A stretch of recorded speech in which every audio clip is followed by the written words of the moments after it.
I'll show you what I bought. First up is this. Sarracenia leucophylla. This is a large Sarracenia, but what I want you to pay attention to is this. The white and rib pattern on the top of the leaves is a characteristic of leucophylla.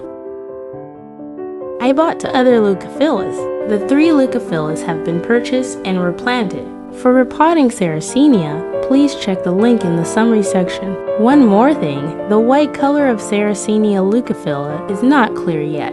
Maybe the color will become clearer in the future. Next is this one, Grow Sarracenia. It would have been more beautiful if it had produced mucus. Why is there no mucus? Maybe the clerk put it on the mucilage part when you watered it.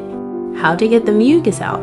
I think ventilation and exposure to sunlight will solve the problem. I will also make a video to follow the growth of Grow Sarracenia. Please subscribe to my channel and keep your notifications turned on. Next is this one, Pinguicula. Pinguicula produces mucilage on the surface of its leaves like draw syrup, which attracts insects. This one has been purchased and replanted. I will post a video later about the replanting. Please subscribe to my channel and turn on notifications. I once grew Pinguicula. I'm growing Pinguicula for the first time in a while.